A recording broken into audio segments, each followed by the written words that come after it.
Welcome to Armchair Expert. I'm Dax Shepard. I'm joined by Monica Pladman. That should make you think of platypus, which should make you think that she's a professor. I don't think many people are going to be putting those two together.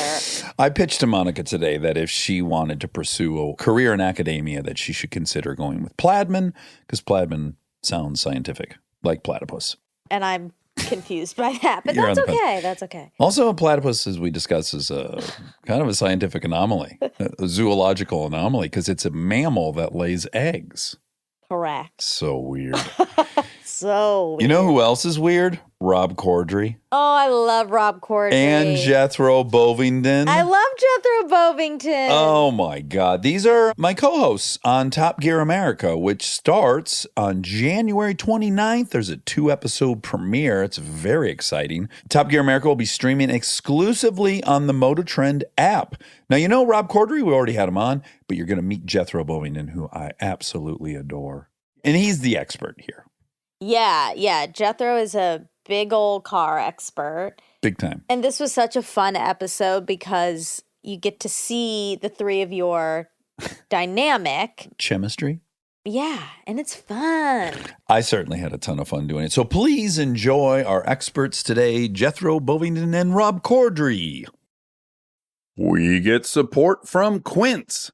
So we've been talking about Quince a lot lately, and as we head into fall, it's the perfect time to reset your wardrobe with their amazing pieces. I think it's so fun to do when the seasons turn over to just spruce up your wardrobe with a couple specials, and Quince is the place. Totally. We're talking organic cotton, Mongolian cashmere, tailored chinos from just $60. Premium fit and quality you'd expect from a luxury brand designer. I love Quince. You know, I like it understated and subtle, and I like stuff that has high quality. And Quince checks all those boxes. I love a lot of stuff from Quince. Honestly, they have incredible premium denim, which is very important for fall. It's pretty much all I wear in the fall is denim. And Quince has such a good selection of quality denim. Their stuff is so versatile, timeless, and built to last that you just grab every single day without thinking. Right. And all of that for 50 to 80% less than similar brands. They go direct to ethical factories, cut out the middlemen, so you get all that quality without overpaying for it.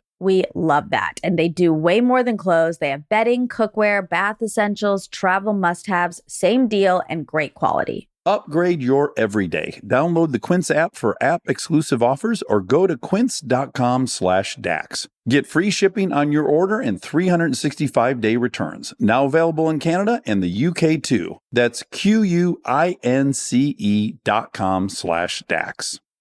We get support from Apple Gift Card. Back to school is here, and for many, that means some big life transitions. Whether they are heading into a new grade or setting up a dorm for the first time, you want to give them something that actually supports their growth and success. Apple Gift Card is a versatile solution because it takes the guesswork out of gifting. It's not just about a new pair of AirPods for focus. It's about giving them the invaluable chance to choose the digital tools and subscriptions that suit their unique journey. They can use it for productivity apps on the App Store, movie nights on Apple TV, or extra iCloud storage for all those new memories. With Apple Gift Card, it's so empowering to give the students their freedom to allocate their own resources. Celebrate their new academic chapter. Visit applegiftcard.apple.com to celebrate their milestones and gift one today. He's an armchair expert. He's an armchair expert. He's an armchair expert. My gosh. What a sweet, sweet joy to see Jethro, isn't it? No kidding, right? Well, and you. It always is. I don't get to see you guys. We left you. Left me? Wait, what? Yeah, Jethro and I spoke about it. Are we separated? Yes. The throuple is now just a good old-fashioned pair. That's a horrible way to tell it. I know. Well, your headphones not working now? Hold on, 2 seconds. This is why we don't do Saturday interviews. What a mess. Did you see Monica's new car? I did. Yeah. Did you hear it? Yeah, I did. Oh, I scared him because I pulled up behind him and it gave him anxiety. Pulled up beside me. I was like, oh, some rodder. rich lady in her Mercedes wants to get. Then Monica walks up like, oh, thank God. And then I was like, oh, that's a nice car. And she drives by me and I hear it. And I went, oh, I got to check that out a little closer. And I was like, sure. C43? well, I bet if I could just add to that, I bet you felt it and then heard it. The rumble. Was there any advice that you got? Did you ask for Dax's? It was picked for me. It was a gift. Yeah. She was not involved at all. It showed up, and it's the car. I think it best represents her spirit, doesn't it? It's beautiful. It's small. Yes. And then you're like, wait, But that's it's a powerful strong mother- as fuck. Yeah, get out of the way. Yep. What is this car? Yep. I got a new car, Jethro. Yeah, tell me about it. Sorry, I missed it. My headphones were not working, so I've gone old school with a cable. Dax can probably speak to it more since I know very little about it. It's AMG C43. Oh, okay, nice. Yeah. Right? Not quite a real AMG, but you're getting close. Oh, shoot. I thought you'd wait a little while till the audience liked you before you became the acerbic English dick that you are. No, I knew right off, like you were just setting them up for an easy alley-oop right there. Well, you've actually offended two people, which is hard to do because it's her car, so she's offended, and I picked it out and bought it, so I'm very offended too. I'm surprised you didn't go straight for the Hellcat, to be honest. Well, we already have one of those in the pod. That's true. We don't need two Hellcats. What's wrong with the C63, Dax? Why are you shortchanging Monica? Because This is feisty. to be honest with you, and she'll probably back me up, the C43's bordering on too much for her. This the one I have? Yeah. Absolutely. Yeah, she's just barely like, I don't know if I can handle and pull this off, and I don't know if this is my personality. So it's right at the edge. She's like, it's so loud. I go, yeah, you look like a fucking gangster. Every time you drive out of the driveway, I can hear you for a quarter mile. So yeah, if we went C63, she would just be like, this is too much. I'm not a Hell's Angel. Yeah, Yeah, no, that's I don't know fair if you enough. heard me, Jethro, but she passed me on the street, and I was like, "Oh, she's got a new car." Whoa, like It's pretty serious. It's pretty it's a pretty serious. serious car, yeah. What have you graduated from, Monica? A Prius. Prius. Well, welcome to real life. Wow, wow. I went from silent to screaming. I was like, where is this noise coming from at first? I really was not sure if Good it for was you. my Oh my car. God, that's great. You thought Were it you was a little bit embarrassed Yeah. after driving a hybrid for so long that were you like, Oh, don't bring that part up. oh, We're going here to I gloss am right now, over that. consuming so much gas. Come on, Yeah. Rob. God, you guys. I'm just wondering. I don't know. I got to get into the mind of a hybrid car owner. Okay. Well, I'm keeping my Prius for ethical For- purposes. yeah. So I still own a Prius, you know? But also, I only drive like 1 mile. I was going to say, true. Monica's total mileage a year is probably 1,800. And if she drives to Palm Springs, she'll take her Prius so that it can get sunbaked and ruined and get good gas I'm mileage. too afraid of ruining it. But yes, Jethro, if I could walk you through Monica's car history, it went Honda CRV, Okay. Actually, first Toyota Camry. of course, Toyota Camry, Honda CRV, then Prius hatchback, you know, the least sporty of them.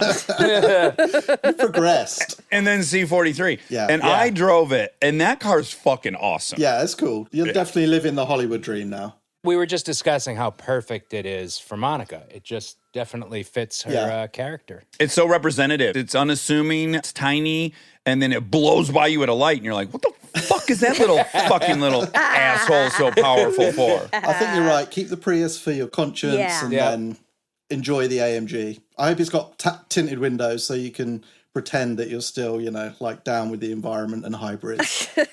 She actually tinted the windows, and then she put a standees cutout of Kristen's face in between her and the windows, so America will That's- think, I have one of those too. oh, you do too? Yeah. They're It's great. Smart. It's yeah, smart. because when I flip people off on the other side of have- the standees, people are so confused. No one gets mad at Kristen Bell. No, they don't.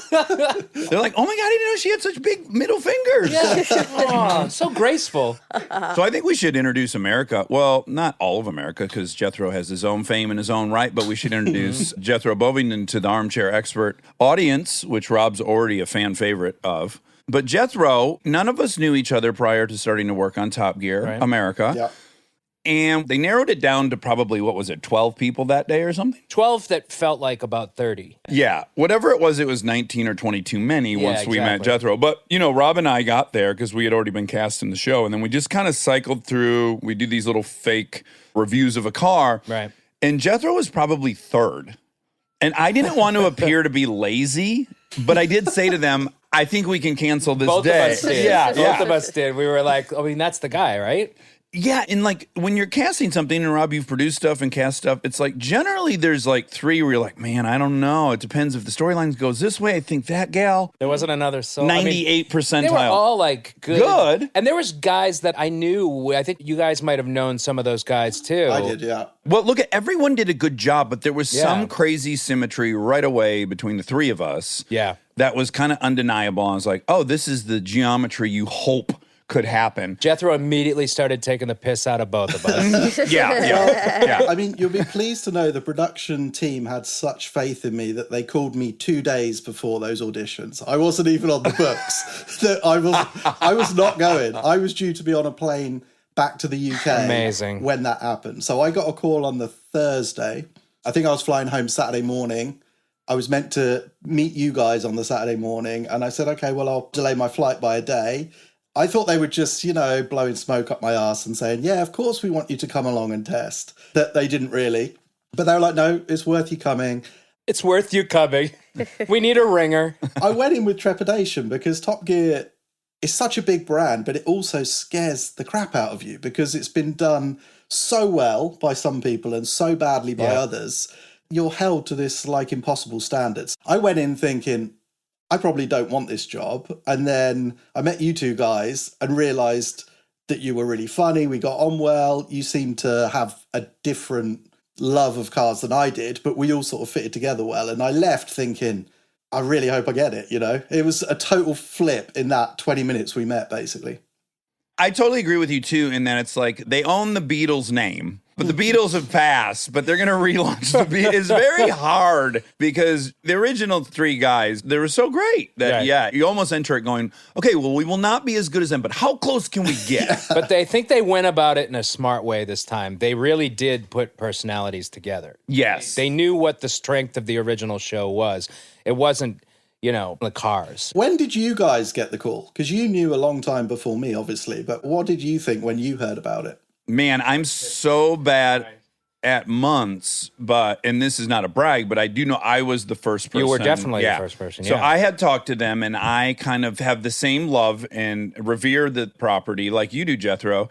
And my take was just like, hey, man, 2 things. It has to be way more punk rock than it's been since those guys. Like, you got to be afraid that they're going to maybe end up in jail in an episode. Like, that to me, I need that threat of anarchy. Which you've stayed true to. I For have. sure, Yeah. you've definitely stayed true to. Captain Chaos. Yeah, so I was like, it needs to be punk rock and it's got to be its own band. Like, we can't try to do what they did because they did it so beautifully. And so if there's latitude there and we want to get a little crazier, I would fucking love to do it. And then knowing we have to have a car expert, like you have to have a bona fide car expert on the show for the petrol heads. And that's where Jethro came into the mix because, Jethro, what's your history as an automotive journalist? How'd you get into it? Yeah, so I was super lucky, basically. Went to university, did like a traditional degree. I did English and history. I didn't really know what I wanted to do other than I loved cars. I loved car magazines. I didn't stop reading them, but I read them a bit less when I was like 16, 17, 18 because you're discovering new things like alcohol mainly and girls and that stuff. MDMA. Yeah. And then I went back to it like towards the end of my university. There was a magazine called Evo, not too far from my hometown. I wrote to them for work experience, didn't hear anything. And then one day I rang them and was like, look, I've finished my course. I need a job. What do you think? And then it was a long, convoluted process. But effectively, I went in, I got on with them. I got a job. I started as like the guy who washed the cars and delivered stuff and all the menial stuff. But it was great because it was a tiny independent magazine with a really passionate following. They were so protective of the mag that they didn't throw me into just writing crap that I didn't understand. So they taught me, they sent me on driving courses. They got me a race season with Caterham. And they just gradually got me up to speed. There were times when it was frustrating because I wanted to be in the mag and writing more stuff, but actually it was perfect. And a big publisher would never have allowed someone to be on the books for like a year, not effectively contributing to the finished product. Yeah, like I say, they were super protective of it. And then once I was ready, they threw me in. And because Evo only does the stuff I care about, it was all performance cars, from little hot hatches up to supercars. So I just got this grounding, and I stayed there for 7 or 8 years, became deputy editor, left to start a new thing with Chris Harris, who now, funnily enough, is a host of Top Gear in the UK. We got involved with the Lunatic, which is a long and boring but very funny story. Any criminality involved? It was fun. There was some crazy stuff happen. And then I went freelance, and then I just worked for lots of different people. And finally, I got the call to come and work for Motor Trend a few years ago. They wanted me to come as full-time, but I wasn't able to do that. I've got a young family and everything. So I started a contract, started working for Motor Trend, and then things happened, basically, and I ended up at Top Gear. To back up at Evo, if there's people who don't know what Evo is, like, it's a top car magazine out of England. It's a monthly title. It's all about performance. And it's beautiful. It's a beautiful magazine. Yeah, and in its early days, it had a purity that probably other magazines haven't been able to have. And you were there during its heyday. Like, you were there during the Belushi, the Belushi Aykroyd days. Yeah, it was the best. When Cliff Burton was still playing bass. Yeah. This is the most esoteric episode we've ever done. Deep Metallica joke. Yeah. This is mostly why I've got the job moniker, is to stop Rob and Dax. I figured out over the course of the season to stop them doing weird 15-minute riffs about 80s rock bands. Yeah. Oh, That's man. a big job. It doesn't work. I haven't been successful, but I try. Monica, what clarification I did you want? maybe just give it a tiny. I know we all assume everyone knows about Top Gear, but we have okay. a lot of women listeners. So let's just give like a quick. Yeah. So Jethro, you would be better at that. I'll just set up that saying that at one time, and for quite a while, Top Gear was the #1 show in the entire world. Right. I really became aware of the scope of it in a 60 Minutes piece where they were saying it had like 800 million viewers, and it's just the most enormous property ever. And what was amazing about it is clearly there's not 800 million car enthusiasts out there. So it really transcended the automotive space because the guys were just so fun and interesting. Yeah, and the weird thing is it started off as like basically a magazine show in the UK, very straight-laced, very down the middle, only for really hardcore car enthusiasts, I guess, but done in a really, almost like an old school BBC World Service sort of way. It was not fun. It was not fun at all. Right. And then Clarkson came in, this character, Jeremy Clarkson, and I think he just came in and said, I can do this a lot better, to a producer one night. I don't know the full story. I think there's like some apocryphal That's something tale. like it. I read the book. There's a book out. Yeah. Oh my God. Yeah, it's great. It's great. You're a Top Gear historian. so I asked the wrong well-read. guy. I love Top Gear guys. That book's by the script editor, right? Richard Porter. Yes. Yeah. So there was Jeremy Clarkson, Richard Hammond, James May, Andy Willman's the producer, Richard Porter was the script editor, and they had lightning in a bottle, basically. And so they brought it to America. And yeah, there's been many iterations. There's now been famously, fuck it, I'll just say it. You could read about it. But Jeremy Clarkson apparently or allegedly punched a producer. And then the whole show fell apart. Yeah. They then went over to Amazon with Grand Tour. Which is another great show. Right. They got the sauce. So yeah, it was this amazing juggernaut of world popularity, and it all came crashing down because someone punched someone on a set. It did, yeah. So that's kind of the exciting I'm end. kind of glad that happened, so you knew not to do that. Well, But yes. you almost did, right? I almost did Yeah. the first couple of weeks, yeah. Wait a minute. Can I say, Jethro, what you said? Remember that day that the funniest thing I've ever heard anybody say in my entire life? I said, when you were arguing, Dax, I said to Jethro, they're either going to fight or they're going to fuck. Because they were so intense. So passionate. And Jethro goes, no matter what, fists are going to be involved. I don't know which way it went, Dax. You can update us. Yeah. You all know how it went. There was a very lengthy apology, and then there was another lengthy apology, all on my end, and then now we are fucking two peas in a pod. Yeah, exactly. And I would argue, from my point of view, things really took off post that fight. So I do think it ultimately was productive. I think we found like a kind of a rhythm, and we all knew our roles, and it was So much testosterone. a lot of testosterone. man. Yeah, Craig and I both just shooting testosterone every lunch break. Oh my God.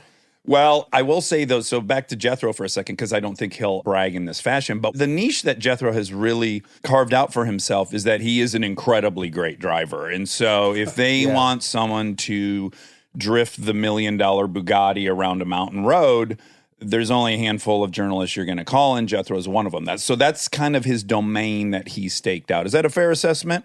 That's very nice for you to say, Dax. Yes, and I know that makes you sound good as well, because we're pretty close, I reckon, in driving. You're actually a very good driver.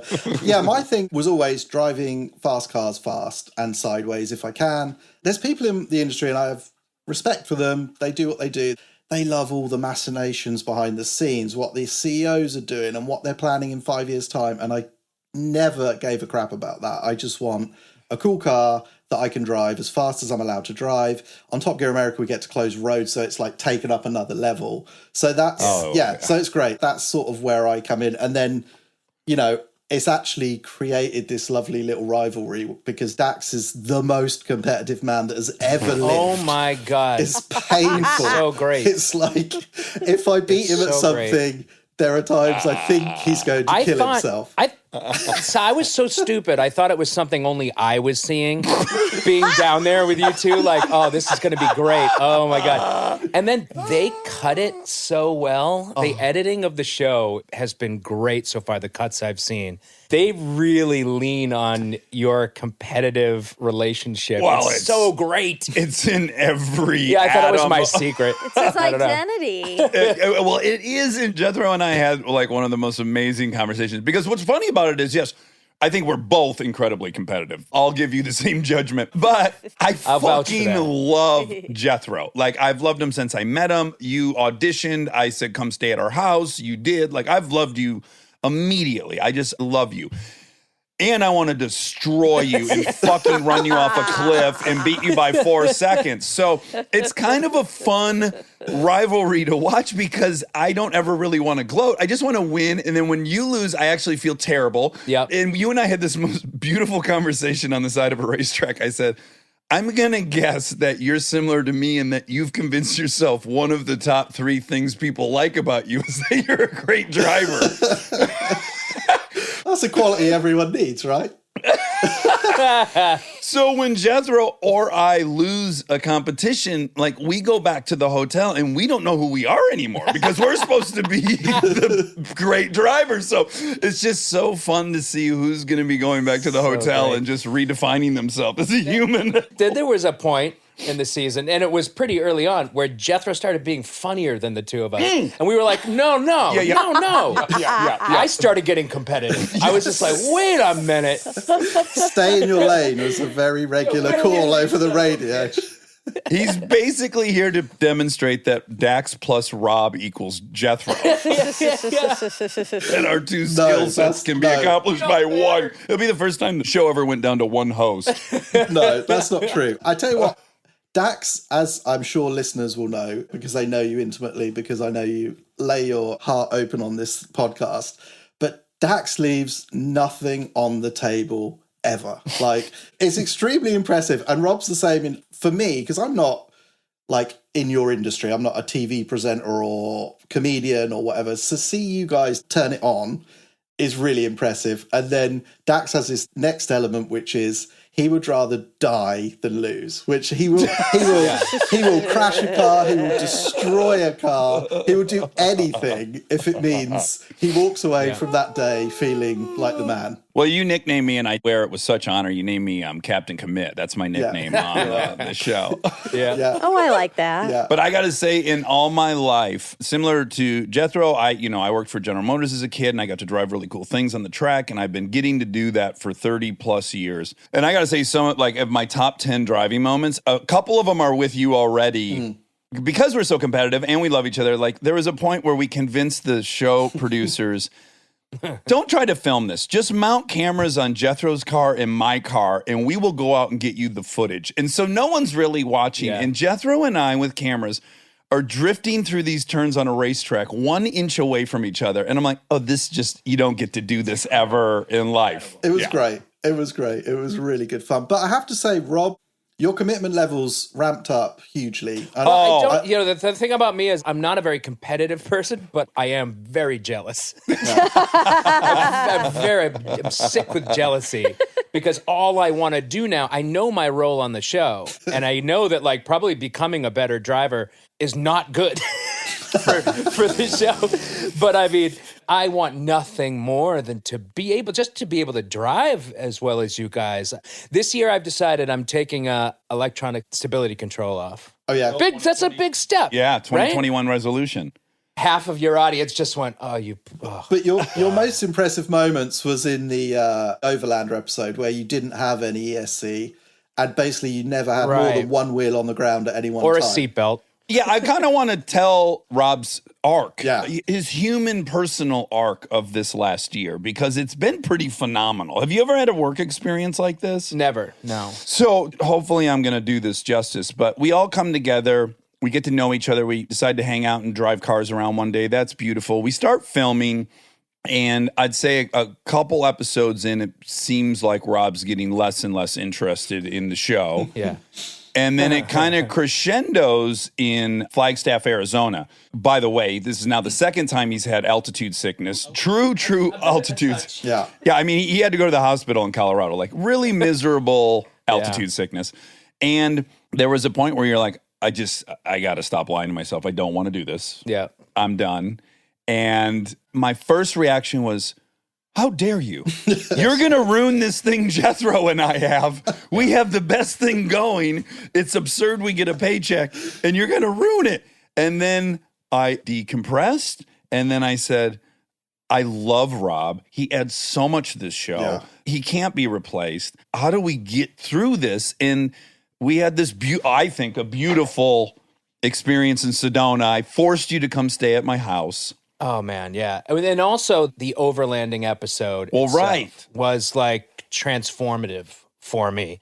It was almost like it was planned on the producer's part to get me like back in the saddle because, and I'll tell you now, it was only fear. It was just fear. Looking back on it now, having been through that. Can I say it was at the apex of Corona? Like, so you had been in the house for 3.5 months with just your wife and daughters, and we returned to work, and it was crazy. We were the only show going or something, and so couple that with hurling a supercar around a track, taking a corner at 70 miles an hour. It's terrifying for me. Yeah, for most people. So like. It was stressful. And I realized, I was like, these guys are my friends. I can confide in them. I can tell them how I'm feeling. And I did.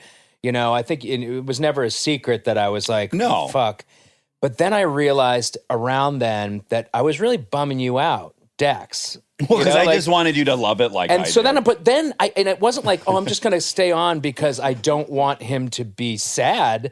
But I want to figure out what it is Monica's having Monica's having PTS flashbacks. No, I want to figure out what's his pattern in life. I want to figure out what is making you sad about. Oh, really? I tapped into something. Our deepest wound.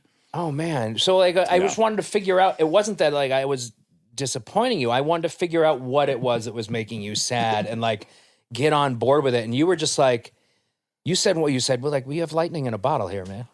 And that coupled with the overlanding episode so really good. just, and probably, coming down from the altitude, the switch flipped. It's not too grand to say the butterfly came out of the cocoon because all of a sudden he won that episode in spades. Like he had this ridiculous truck with a fucking doghouse strapped to the back and he was airborne 12% of the time he was driving it. And even you were watching some of the footage and going, oh my God, I was like that far off the ground. It was crazy. And you just, something happened. It was really crazy. I was following Rob and I was like, we had different vehicles. So I had like a sports car turned into an off-roader and Rob had more of a bona fide car. But I was like, I can't keep up with Rob. I cannot keep up with Rob. I could just see this ridiculous vehicle with, like you said, a doghouse on the back, just Bouncing 6 around. feet in the air, and Rob just looked in his element. It was great. It was And great. then to put the fucking cherry on the cake,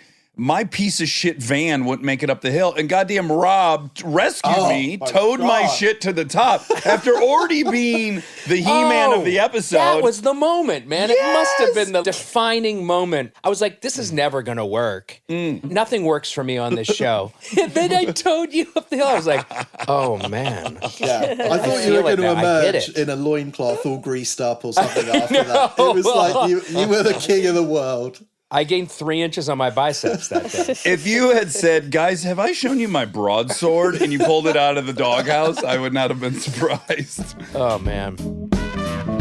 Stay tuned for more Armchair Expert, if you dare. We get support from Skims. Oh man, do I love Skims. I've been living in the Skims lightweight cotton collection all summer, and I have to tell you, getting dressed has become so easy. I just throw it on. It just feels right immediately, whether I'm grabbing coffee or I'm on the couch all day or I'm out, even going to dinner. The cotton is so lightweight and breathable, which in this heat is a non-negotiable. The cotton jersey t-shirt, I just need everyone to know about this one. This one hugs in all the right places. It's very soft and it still looks and fits the same after months of washing, which is very hard to do, I feel, with t-shirts. I've been wearing the black cotton jersey t-shirt with basically everything all summer long. It goes great with any pattern skirt or shorts or pants. I mean, anything truly. I believe that's probably my favorite piece from the cotton collection, but they also have great lightweight cotton thongs that are so comfortable and they're cute. That is a very, very hard mix to achieve, especially with undergarments. I feel if you can find some that are cute, but also comfortable and do the job, that is a win. And Skims has really, really figured that out with the lightweight cotton collection. Shop Skims Cotton and all of my favorite pieces at skims.com. After you place your order, be sure to let them know we sent you. Select podcast in the survey and be sure to select Armchair Expert in the drop-down menu that follows. We are supported by Walden University. You know that feeling when you've been thinking about making a move, going after the degree, the promotion, the thing you keep telling yourself you'll get to someday? Walden University is built for that moment. For over 50 years, Walden has helped working professionals get the W, the knowledge, the skills, and the confidence to create real change in their careers and communities. Their programs are designed around your life, not the other way around. With Tempo Learning available in select programs, there are no rigid schedules or set weekly deadlines. You move at your own pace. And Walden's faculty aren't just academics. They're practitioners who bring real-world experience into everything they teach. From your first class to career coaching and beyond, Walden is your partner the whole way. Take the first step and learn at a pace that works for you. Visit waldenu.edu. Walden University. Set a course for change. Certified to operate by Chev. This podcast is brought to you by Squarespace. We've talked before about Rob building our website on Squarespace, and I bring it up again because it's a perfect example of what they do well. Rob had all the pieces, the content, the vision, the ideas, but he needed something to actually take all that and make it public facing. And Squarespace was that bridge. Maybe you're in the same spot. You've been developing something, a business, a skill set, a body of work, and it's been private. It's been yours. But at some point, you're ready to put it out there. And that transition from private to public can feel like a huge leap. Squarespace makes it feel like a step. Beautiful templates, built-in SEO, email campaigns, scheduling, analytics, everything you need to go from I've been working on this to here it is, come find me. All in one place, no code, no stitching together a bunch of different tools. So if you've been sitting on something and waiting for the right moment, this might be it. Head to squarespace.com/DAX for a free trial. And when you're ready to launch, use offer code DAX to save 10% off your first purchase of a website or domain. This episode is brought to you by SoFi, the all-in-one finance app where you can bank, borrow, and invest all in one place. Let's talk bank accounts for a second. The average bank savings rate is 0.39% in interest. You're earning pennies on your savings, but it does not have to be that way.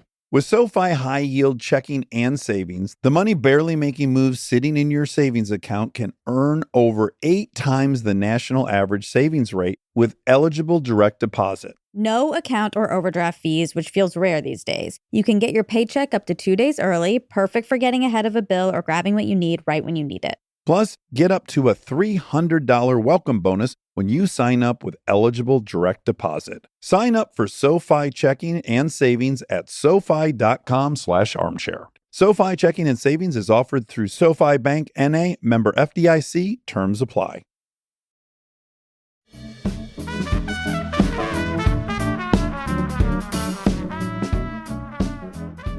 Then for me, the next few months were just a goddamn party. Everywhere we'd show up, it would just be like, oh my gosh, where do we get to party? What do we get to fuck around in? What do we get to jump? What do we get to crash? It was fun. Okay, now I want to tell one Jethro story because, in some senses that he's laid out, he's like the underdog. He'll commonly say on the show, I'm the non-famous guy here, blah, blah, blah. Yes, right. Beside note, Rob's the best in-camera guy ever. When I've seen the episodes, I'm like, I got to pick it up. I'm so concentrated on beating you. I'm not competing at all with Rob in the comedy and the in-car. They're so good. Meanwhile, I'm It just is good. slithering by you. Oh, I didn't know that. Thank So- you. That's very nice. The way that Jethro was the big winner this season was that because he goes back and forth to England, and I think in a very Machiavellian way, I think he knows when they're going to close it, not close it.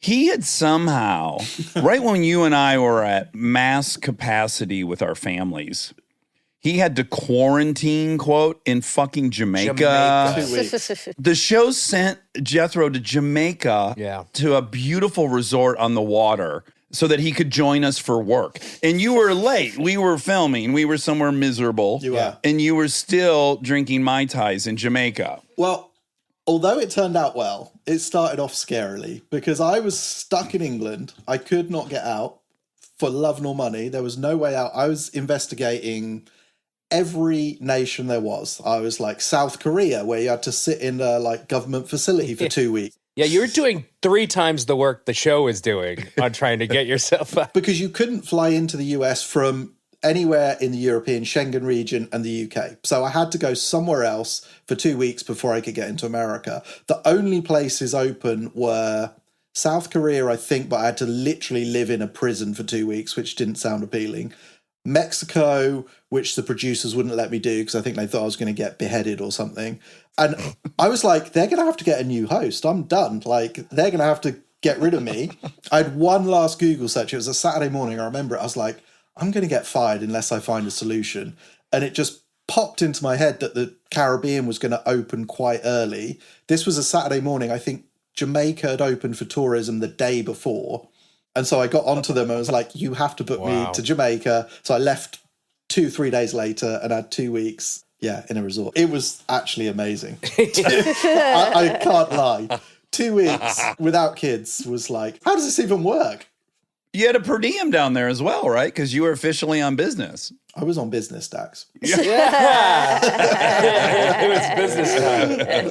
And I had a hotel to myself because there was no one else there. There was 3 other people doing a similar thing. So, but man. Did you swim in the pool nude? only once a Of course day. he did. He's British. I was going to say English. What a dumb question. Come on. No, I'm What a not wasted German. question. Come on, guys. No, I did not. But it was great. And then I got to, come straight to the overlanding episode. So it was perfect. And so what's going to happen, because we're about to resume, which I'm thrilled about. I'm so excited. Yeah, me too. How are you going to get here this time? Barbados? Because there's 4 different kinds of COVID in England right now. we have special COVID. Do you know They have what? the Commonwealth COVID, of COVID, many members. I don't know. I think we're still working on the plan. I think I will be able to get out. It won't be straightforward. UK's just gone into full lockdown again. So we're back. This is it. I live in this room and don't go anywhere. So, but I think I'll be able to get back. I hope so, because I want to carry on and do it. You can. My best friend was living there and she just came back. Fine. Totally fine. Like a week ago, right? Yeah, and she didn't have to do anything. There, Monica can get you there. I'll get you. I'll get Monica, you. hook me I'll up. get Yeah, you I need to get in. I will. You'll have to change your name to Callie, but you'll be here. No time. Monica, do you have any questions for us? Well, we asked Jethro a question the other day a really important Oh English my question. God. Yes, you've become such a resource Oh my God, in yeah, our real this life. is right. We were watching a show called Happy Valley. Which, by the way, is- have you seen? No. Tremendous. It's probably 6 years old. It's an English show. It's so fucking good. Oh, really? Yeah. So Okay. we're into that. And we have subtitles on because I can't understand the English accent. Right. Jethro No, it's gibberish. is an exception. No, but It's gibberish. That's not just English. That's set in Yorkshire, isn't it? So I would struggle with Yorkshire, to be like. It's intense. Broad Yorkshire is tough. What is that? Is that north? North, yeah. Looks rainy as fuck wherever it is. it's very bleak. Yeah. They're the proudest people in the UK, Yorkshiremen. They want Yorkshire to be a country. They would quite happily split from England and the rest of the UK. Well, you said that they think you're basically weak and impotent because you don't mine coal. Yeah, Is that so- pretty much the assessment. So yeah, the North and South divide is big in the UK. It's a different breed, and they call us Southern Shandies because we're half strength, you know. That's good. Southern shandies. Oh my Okay, God. so Monica. anyway, so we had subtitles on, and we realized that when the people were saying Yeah, right? like, yeah. It was written out as ERM. Yeah. And we were like, is that a subtitle issue or is they that what they're fucking say saying? I know what you're talking about. I haven't seen the show, but I've seen that before. It's Yeah. weird. So then we had to ask Well, Jethro. first we had about 40 minutes of laughing because we kept going, I don't know, spider, and then I really had Monica's number, so I threw a couple thousand erms in, and then I hit Jethro. I was like, could it be possible that you guys actually say and not but it sounds like to us?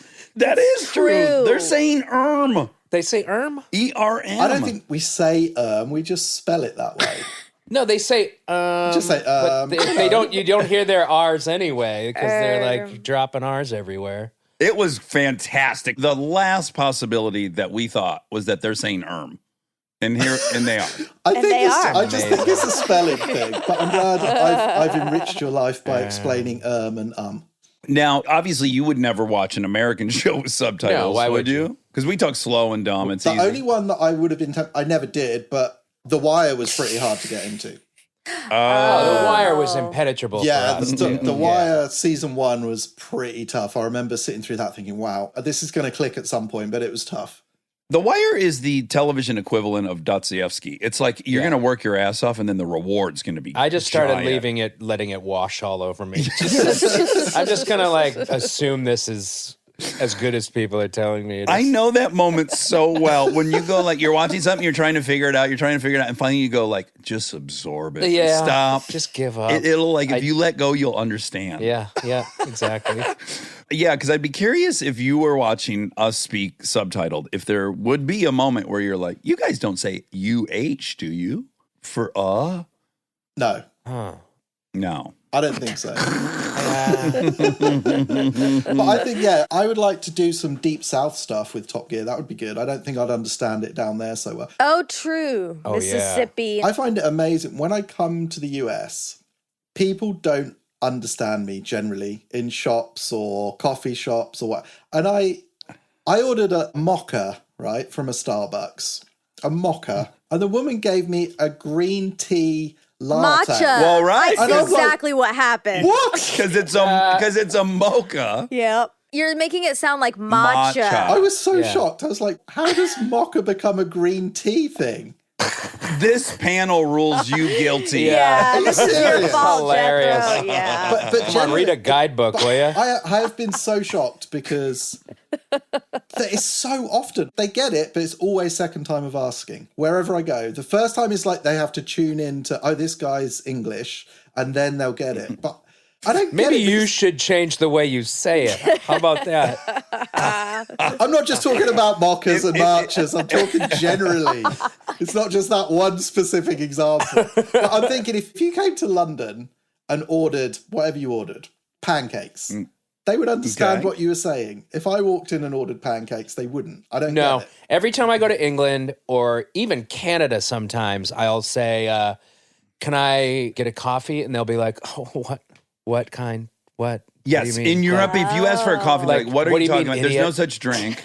Do you want a drip to go or something like that? Or do you want to take away? Americano, that's a coffee. Well, yeah, no, right. it's not. You've made shots of espresso and And combined I'd it like with hot that water. to go. And they're like, well, we don't know what that is. We don't do that. We don't know what that is. We are not Culture food war. snobs. The one thing the UK is not is food snobs. Maybe French and Italians or whatever, but not England. Yeah. We're No, terrible. that would be like the sub-Saharan Africans being water snobs. Exactly. You're not in a position The to best be- restaurant I've ever been to was in London. Was it Indian? Good Indian food there. Yeah. But no, it was one of those snout to tail restaurants. The St. John, it's called. Oh, like a steak thing. The cuisine in London Yeah. is really good now. Like it's become a lot great, better. But yeah. I would say our food is improved a lot, but we're not as snobby about coffee and stuff. Come on. No, you're not. You're No. not. That's definitely more of a mainland Europe issue that I find. Yeah. Now, well, I have one question. Sorry, I have one more yeah. really important English question. Do you love The Crown? This is going to shock you. Uh-oh. I have never seen a single episode of The Crown. It's so good. Have you watched it, Rob? I just started it. Oh, Yeah. It's excellent. it is I so love it. I love good. it. I think I love it though because I'm out of TV shows. That's Yeah, a that's good theory. true. Have something to do with that. Like it's the last bingeable show Yeah. available to me. So I'm watching. You guys love the royal family generally. Yes. You'd watch No, I anything hate about it. the royal family. I thought I hated it until I watched this, and it's It's Shakespearean, riveting. man. Yes. It's a fairy tale, it's- and everyone's it's pretending it's awesome. real. Yeah. Yeah. Monica and I's biggest wars this year have been about my disdain for this insane fairy tale that everyone's pretending is real. And Monica loves it. When does it start? What period of history? Because they're up to like Princess Di and stuff now, aren't they? Yeah, the last season was Princess Diana when they have babies. But I think there's 3 more seasons, so she'll probably die at some point. We'll Yeah. probably see through that. She does die. But the first season starts with Queen Elizabeth's father, King George, Okay. sick. He's Yeah. sick. And played by, what's his face? He's He's so so Burt Reynolds? good. Burt Reynolds as King George. Can you imagine if he was still with us and they had cast Burt Reynolds? Bring in Churchill.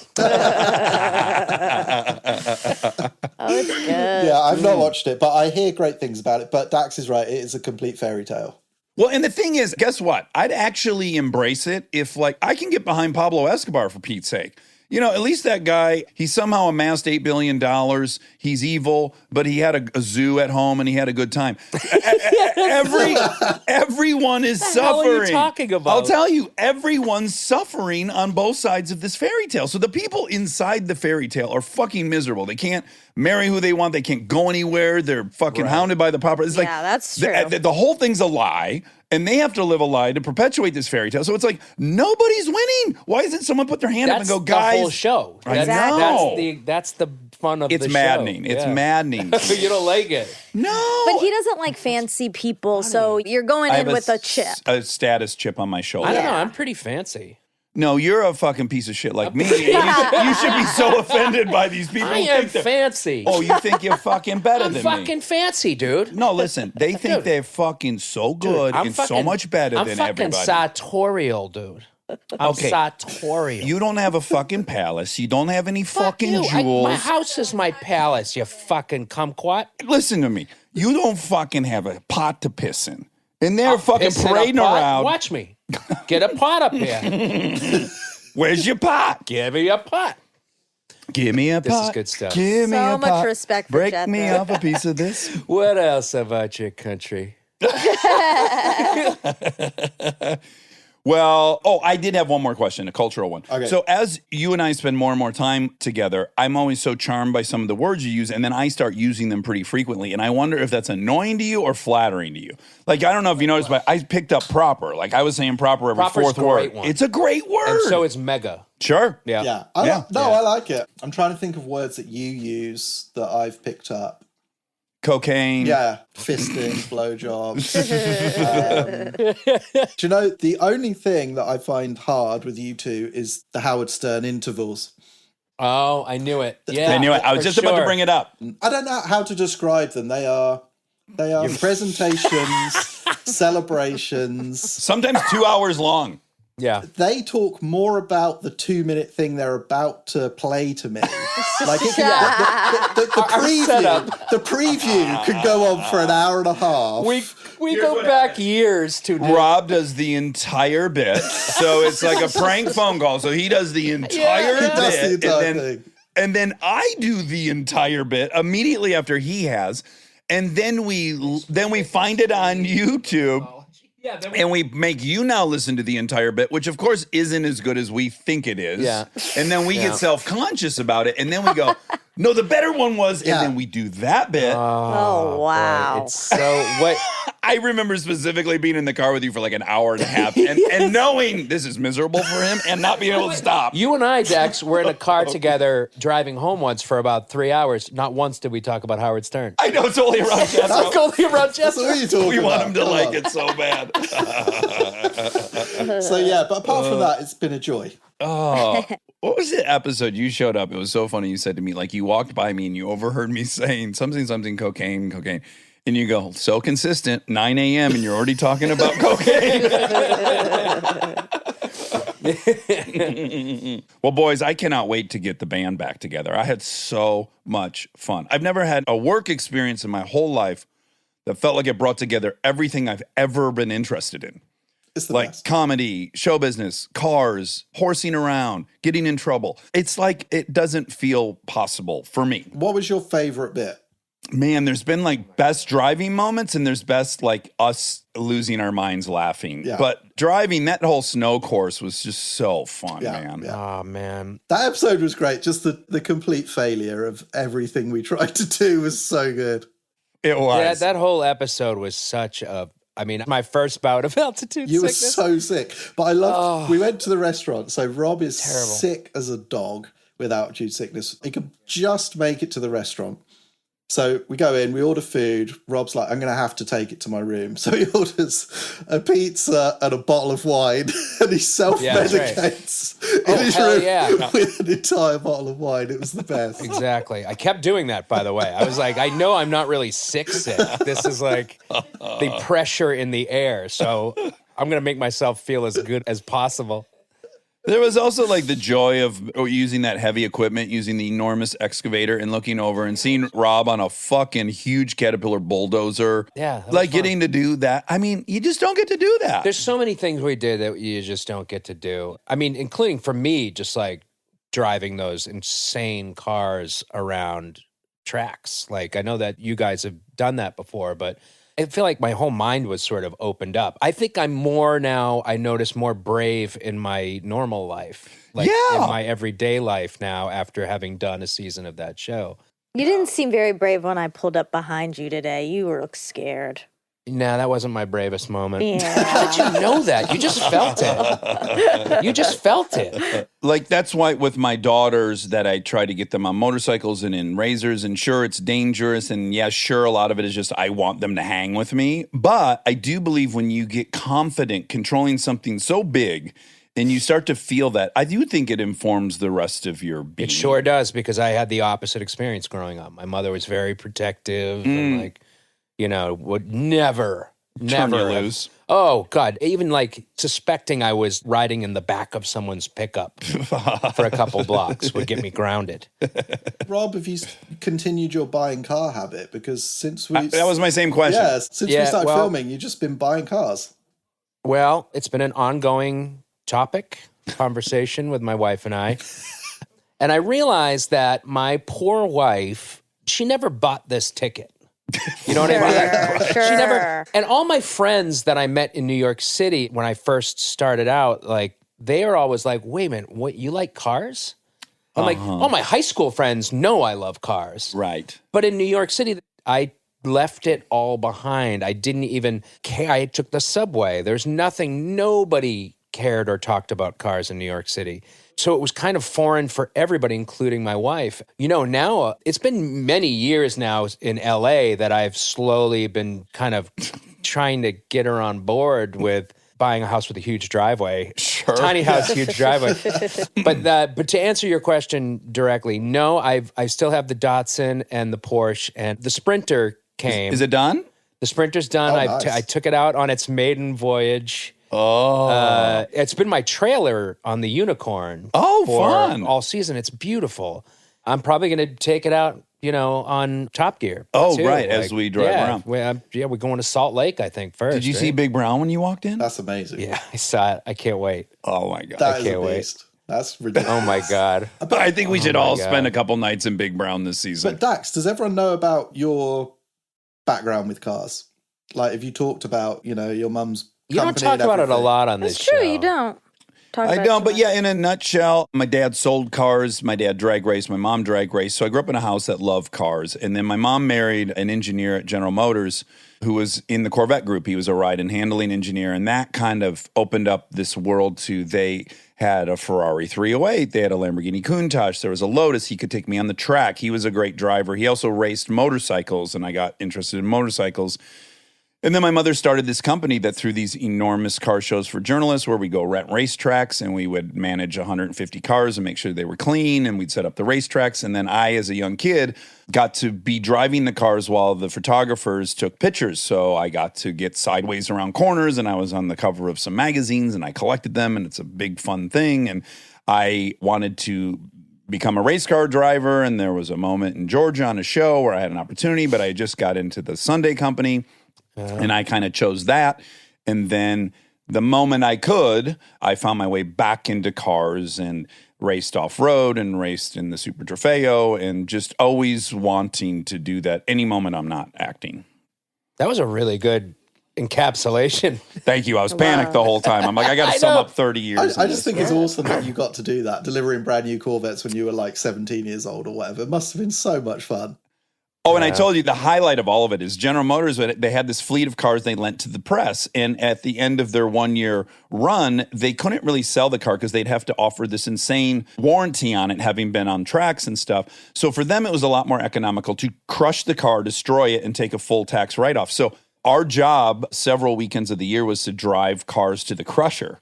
So Aaron Weekly and I, best friend Aaron Weekly, we would both be in ZR1s. So cool. And we would try to get the thing in first gear going 70 and then drop the clutch. And you would have to like put your whole body weight into it. And you'd fucking hear gears shatter.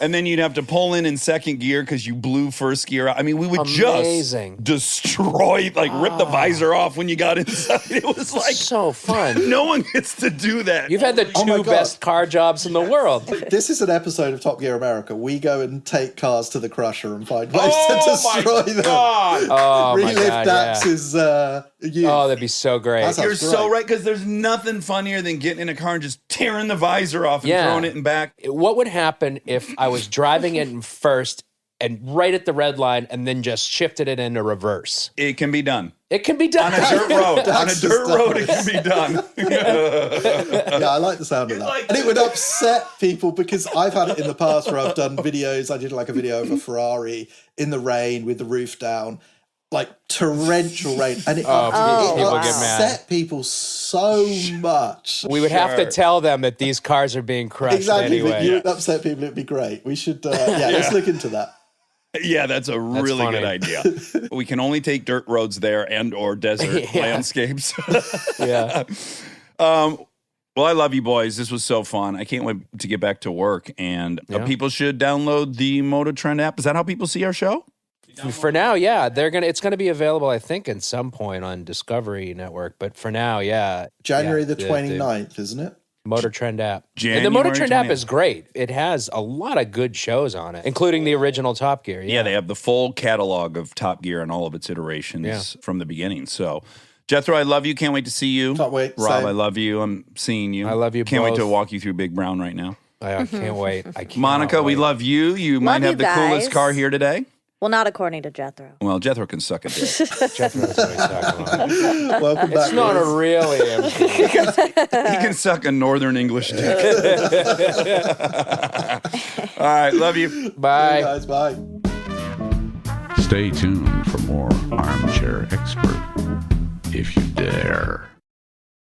This episode is brought to you by the new Max original comedy series, Stuart Fails to Save the Universe. From the world and creators of The Big Bang Theory comes a new comedy series. Stuart Bloom, comic book store owner and lovable underdog, accidentally breaks a device built by Sheldon and Leonard and kicks off a full-blown multiverse Armageddon. Now, he's on a mission to put reality back together alongside his girlfriend Denise, a geologist named Bert, and physicist Barry Kripke. Along the way, they're running into alternate universe versions of characters you already know and love. Check out the new Max original comedy series, Stuart Fails to Save the Universe, now streaming exclusively on HBO Max with new episodes Thursday at 9 p.m. Eastern. Subscription required. This episode is brought to you by ServiceNow. Look, I have my dream job. I get to talk to folks I admire like crazy and ask them virtually any question that I want to. I can't imagine a better way to spend my time. But even dream jobs have some not so dreamy parts, the stuff that gets in the way of the actual work. Now, that's where ServiceNow's AI specialists come in. They don't just tell you what you should do about your busy work. They actually do it, start to finish. Cases closed, requests handled, no extra work for you. So you and your team can focus on what matters most, which for me is, are they obsessed with male bodies on the same level as I am? They never are. To learn how to put AI to work for people, visit servicenow.com. Triple shot half calf oat milk 2 pumps extra foam. Your coffee order might be getting a little complicated. Your toothpaste doesn't have to be. Arm & Hammer baking soda toothpaste keeps it simple with a powerful ingredient that works hard for you. Baking soda. That's why it's the #1 dentist recommended baking soda toothpaste. As you brush, the baking soda particles dissolve to help break down plaque and stains for a whiter smile. So your teeth can feel clean, look bright, and make brushing a no-brainer. Try Arm & Hammer toothpaste. Simple, powerful, clean. Living your best life means being extra where it counts and skipping the extra where you don't need it. Like in your cleaning products. That's where 7th Generation comes in. Their bio-based cleaning power delivers a powerful clean with nothing extra in the bottle. Need a dish soap that cuts through the tough grease? A detergent that tackles the worst stains and odors? 7th Generation handles it all without any dyes or artificial fragrances. Real clean doesn't have to come with a long list of add-ons. Upgrade to a powerful clean without anything extra. Look for 7th Generation dish soap and laundry detergent wherever you shop for your cleaning products. And now my favorite part of the show, the fact check with my soulmate, Monica Padman. We're talking about your show today. I know, it's pretty darn exciting. Are you excited? I really am. I just had so much damn fun making it, and I'm about to go have more damn fun making another season of it in a couple weeks. I know. Oh, I love it. I love those boys so much. I got so lucky. You did. It's such a good group. And 3 can be dicey. 3's a rough combo sometimes. Yeah, because somebody's left out. Yeah, like 2 people are better friends than the other, but that's not the case. Yeah. I love them both equally. They might like each other more than me, but I can't tell if that's the case. They do a good job hiding it. Mm-hmm. Well, everyone's bringing their own thing to the table. There's no competition, really. Well, there's a lot of competition, as we learned, but also no competition. Boy, could you imagine if I actually didn't love Jethro and he beat me? Oh, I would be suicidal. That'd be miserable. That'd be too much. Yeah, for all of us. There's a stopwatch. Is there a stopwatch? Oh, yeah. Who holds it? Whoever's not racing. Oh. So, yeah, like Jethro's out there, maybe Rob's got it. Or if I'm out there, maybe Jethro has it. Is it like a cool stopwatch with glitter? No, it is a regular run-of-the-mill stopwatch. They should make it cool with glitter maybe, for next season. Yeah, maybe that. I'll pitch that. Okay. When I get to Utah. Can I hold it? Oh, my God, yes. That'd be fun. I don't think they could afford your day rate, but yeah.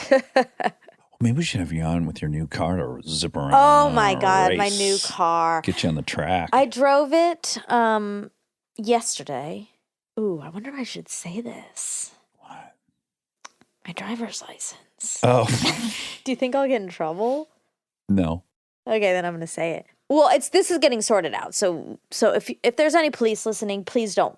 There are law enforcement. Do you know I pulled up the other day? Did I tell you the story when we were leaving Charlie's gym, Eric and I?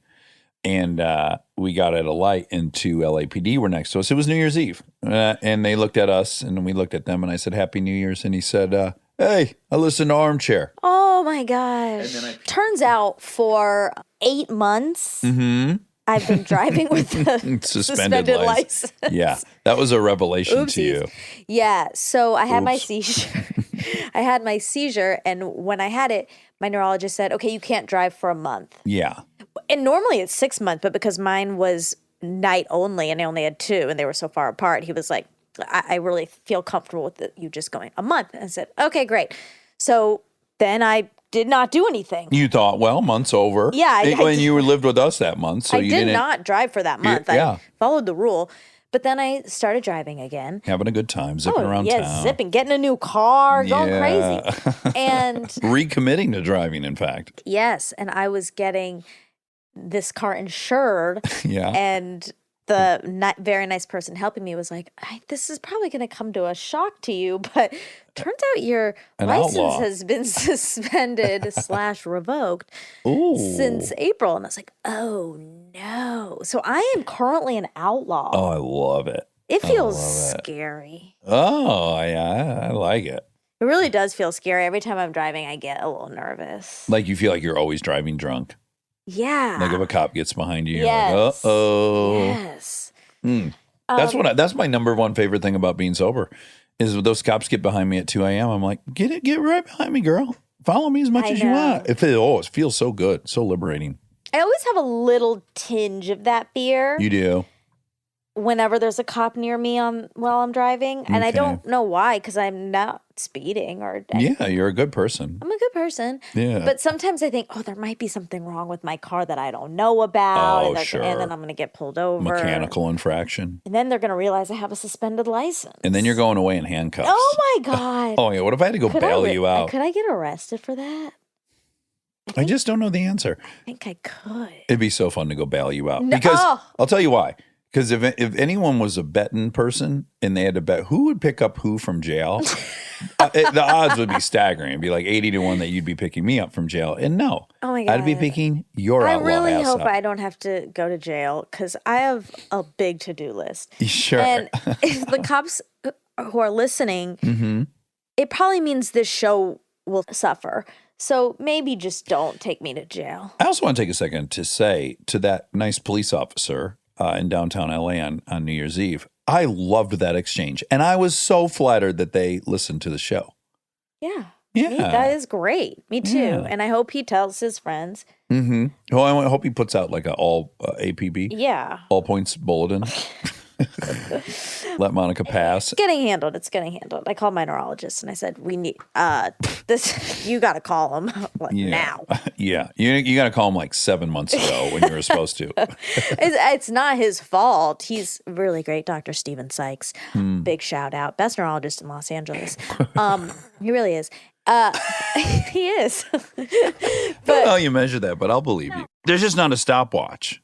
That's all. Back to our ding, ding, ding. There's no stopwatch to time him against other neurologists. There's ways. And Okay. There's metrics? yeah. Okay. I was just going to say, I feel like we should have done this at the beginning of an episode and maybe even should do this on a standalone thing. We should. But I want to say that our shows, you can follow individually now. Mm-hmm. And so if you love Monday, is that up? Do we know?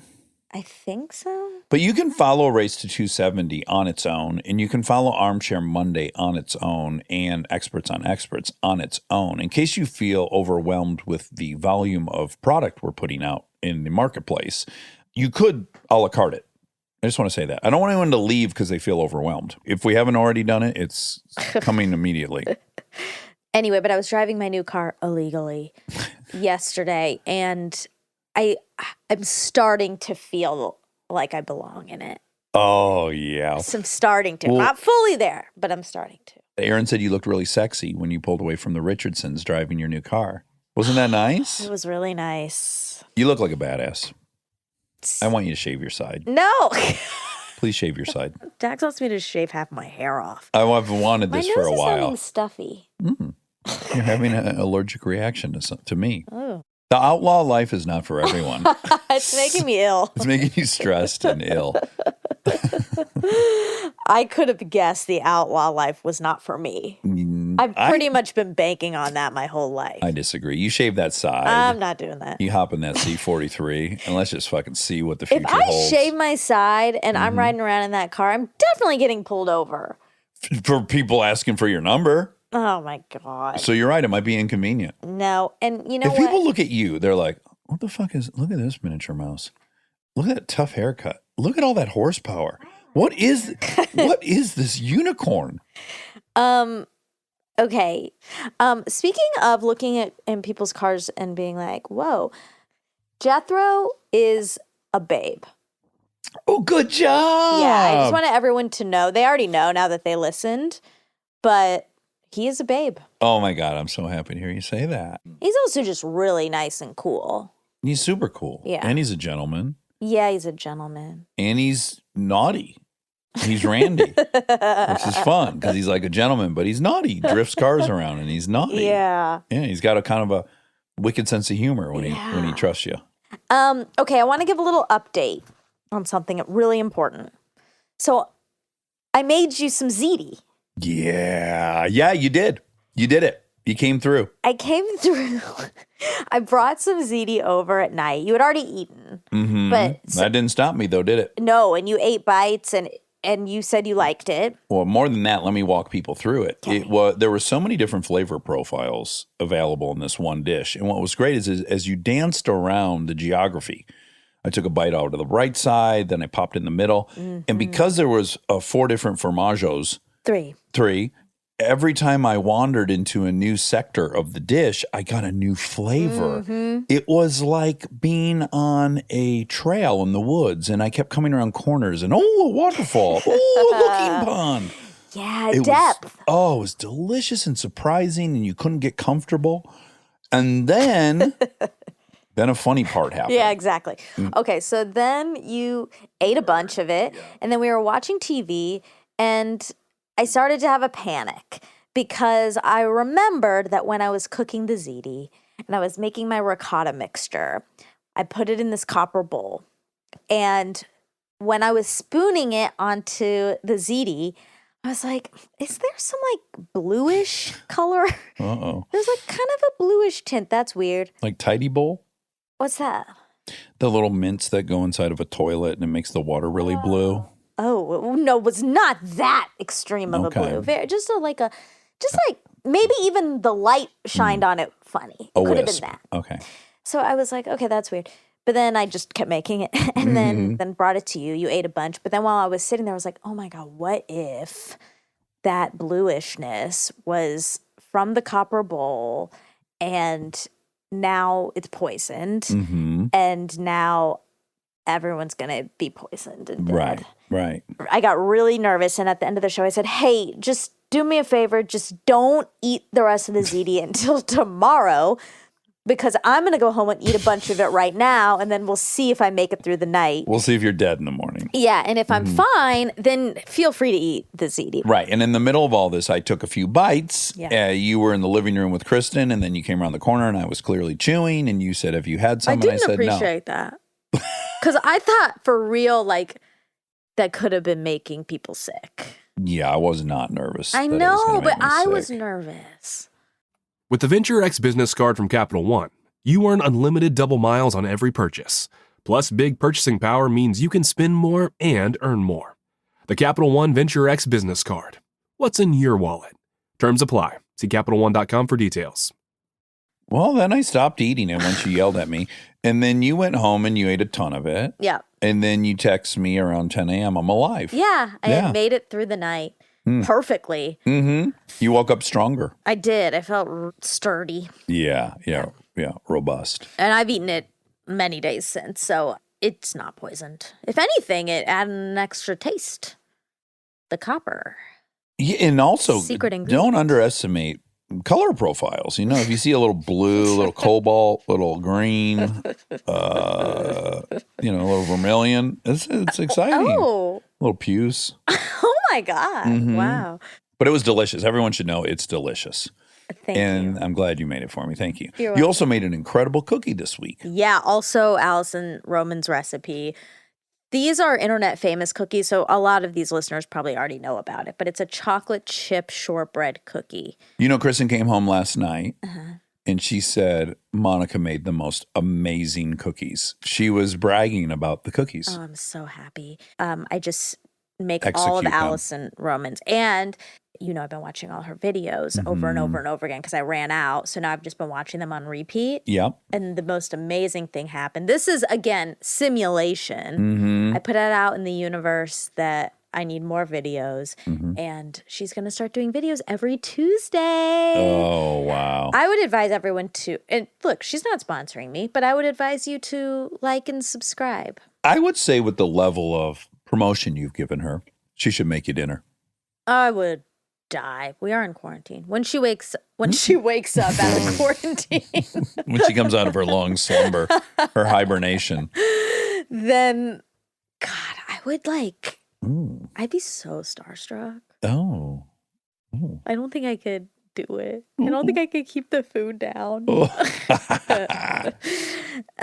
Okay, so Top Gear. Top Gear. Rob said that this year he's going to take the electronic stability control off. Yeah. Can you tell us what that is? Yeah. So electronic stability control helps several things. One part of it is traction control. So it prevents the rear wheels, if it's rear wheel drive, from spinning faster than the front wheels are spinning. That's how it's detecting it. And then also, should the wheels spin and the car becomes sideways and back, if it starts swerving, it has the ability to apply, retard the throttle and also to apply brake to straighten it out, to prevent you from really going sideways or doing donuts or showing off. Burt Reynolds in it. So every time you get in the car with me, you notice I hold a button down, and you got to hold it down for a while. You got to hold it down for like 7 seconds, and it'll turn the whole system off. If you hit it once, it'll just turn traction control off, but it won't allow you to get sideways. But if you hold it down for a very long time, it'll turn the whole system off, and then you're free to go. Interesting. Okay, I've never heard of it. Didn't know. Your car has it. I'm going to leave mine on. Sure, I think that's advisable. Yeah. It's been raining the last 5 days in LA. Yes. And I have taken that stability control off the Hell Kitty and have just been dancing around the wet streets. It has been so That's fun. scary. No, it's so fun. Oh. Yeah. You've been in the car when it's so fun. Not in the wetness. No, not in the wetness, but you've been sideways in cars with me before. Yeah. Yeah. But the wetness would scare me. Okay. It becomes easier and more predictable. Yeah. Okay. Don't try this at home. No, We're not advising that. I never said I was. I'm just making it clear Yes. because you're making it sound fun. Listen, you went home and you consumed a ton of pasta you thought you were pretty certain was poisonous. Yeah, that's right. But I didn't say, hey, listen, people at home, don't eat poisonous pasta. Go ahead and tell people that. Okay. I'm not mad if you say that. Okay. I'll say it. Guys, maybe the not smart thing to do is eat pasta you think is poisoned. Yeah. But I'm into it. I thought it was a cool move. I did it to protect you and to protect the children. Yes. I know. Because Appreciate it. I was worried they might eat it, and we had to do a test first. Do you know what it reminded me of? What? My mother's big trick when she wanted a bite of our food. Like, say she wasn't going to let herself get the rectangle sandwich at Burger King for whatever reason. Maybe she was dieting or something. Or Halloween, come around, you get the big bag of candy bars. course. And she'd always say, let me make sure it's not poisonous. And then she'd take the first bite. And then if she didn't die, you could eat it. So I kind of felt tricked a little bit when you were saying Okay, that. I was actually trying to save your lives. I got suspicious that you're gonna say, don't eat it, it's poisonous. And then I was gonna go to sleep and you were gonna sneak back in the house and steal back the ZD you gave me. Oh, that's all right. That sounds like something I'd do. Yeah. Like those cookies that you stole in elementary school. You do have a history of food thievery. Not of the food I made myself. Once a food thief, always a food thief. All right. The name of the Top Gear book that's out that Rob mentioned, I think, when I typed in Top Gear book, a few things came up, but I'm assuming it's "And on That Bombshell, Inside the Madness and Genius of Top Gear." Ooh, I should read that book. You should. I'm embarrassed I haven't. I didn't even know it existed till Rob said that. Also, I would never think to read a book about a show I watch. Oh, I do. I've read books on Friends. Oh, sure. Anything I can get my hands on Friends. Mm-hmm. Any inside dirt? That's all. That's okay. Oh, Yeah, don't be sad. I'm sad. Trying to think if I said any facts. You didn't say any wrong facts that I wrote down. Okay. All your facts were correct. There's a lot of car stuff, though. You could have just. Oh, there's no way I would have even Right. known to check it. Yeah. Mhm. I assume between the three of you, you're pretty much going to fact check each other. And we all have our we kind of have our realms too. Like Jethro knows everything about supercars from like 2000 till now. I know everything about cars from 1966 until 1990. That's when I still read every car magazine. I memorized every horsepower, every quarter mile time, every 0 to 60 time. Yeah. I can still recite all those. Yeah. But I'm out to lunch on the newer supercars. I'm like, oh yeah, they're all crazy fast. What designates it as a supercar? Well, funny enough, the first episode's all about us trying to actually define what that means. But in general, it's a sports car that is like outrageously expensive, very low production, like they're not making a bunch of them. And they have some best in class feature performance wise, like a crazy motor, crazy horsepower, crazy lap time. And they're exotic and hard to get and rare. Limited edition. Yeah. I could name you some of the current supercars. Okay, yeah. Please. So like the McLaren 720p, but now they have a 765. That's a supercar. But these aren't race cars, right? Like this isn't like what Danny's driving. No, but ironically, that is exactly what Danny drove over when he came to dinner. Because he's now racing for McLaren, so Right. they give him a 765 when he's in town. Oh, interesting. Okay. The Ford GT, the Ferrari, what's their supercar right now? The F8, F12. The Lamborghini Aventador was a supercar. The Porsche 918 Spider was a supercar. Does Mercedes have one? They have had them. So they had the Mercedes AMG McLaren. That was officially a supercar, and it was, I don't know, $400,000 or something. Oh my God. And then what else will we put in the supercar? There's the like Koning. There's a Celine. These are all like hand-built one-off cars. They don't even make many of them. What does GT stand for? Grand Touring. Oh. Yeah, it's like a class of cars where they're super fast, but they're also made for touring. So they might have a back seat, or they might have a place to put something in the trunk. What does AMG stand for?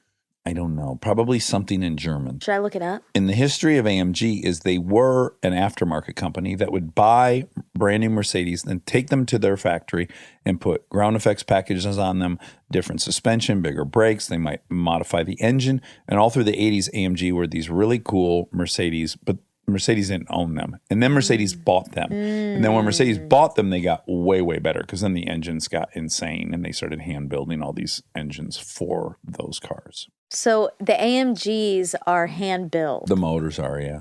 Mine is hand built. It probably says who built it under the hood. It does? Yeah, like my AMG station wagon has a little steel plate on it with the person who built the motor by hand. That's so cool. It's really cool. Okay, I found out what it stands for, and you're right. It's German, and I'll never ever be able to say it. So Let me try. You might. Okay, you try. I did take one semester of German. Try it.